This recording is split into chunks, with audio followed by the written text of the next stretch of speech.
Bir neçe gün murda Бишкекте Сапат лицейинин негиздөөчүлөрүнүн бири Орхан Инанды дайынсыз жоголгон.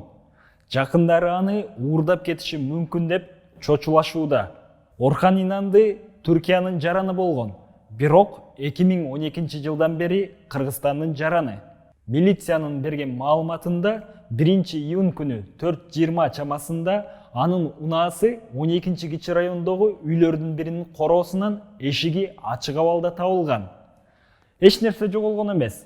Акча, документтер, телефон бардыгы унаада болгон. Ага чейин ал жолугушууга барып келген.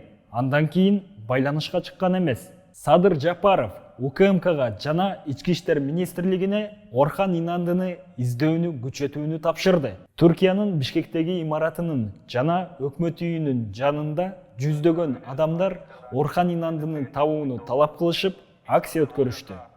Кыргыз Республикасынын министрлер кабинетинин төрагасы Сапат лицейинин бүтүрүүчүлөрү Орхан Инандыны тапкан адамга $1 миллион берилерин убадалашты. Сапат лицейинин бүтүрүүчүлөрүнүн ийгилиги жалпы кыргызстандыктарга белгилүү.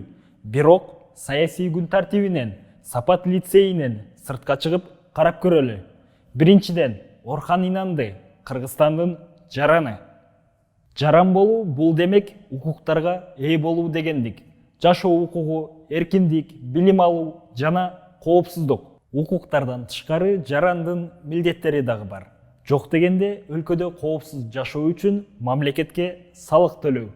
Бул жагдай мамлекет өз жарандарынын коопсуздугун камсыз кыла албастыгын көрсөтүп турат. Бул инсан өлкөбүздүн билим берүү чөйрөсүндө аябай белгилүү.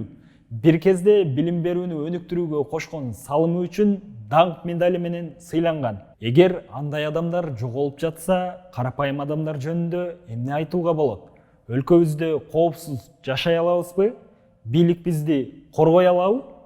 Интернет айдыңы Инанды Түркиянын бийлиги террорчу деп эсептеген коомдук ишмер Фетхуллах Гулен менен байланышта болгондугу үчүн Түркиянын атайын кызматтары уурдап кетиши мүмкүн деген маалыматты таратышууда.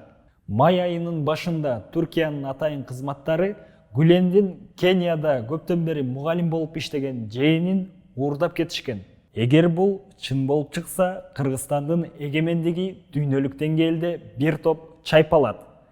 Башка өлкөнүн атайын кызматтары биздин жаранды уурдап кетишсе, биз өз жарандарын, эгемендигин коргой албаган мамлекетке айланабыз. Өлкө үчүн эң негизгиси анын жараны жана эгемендиги экендигин унутпашыбыз керек.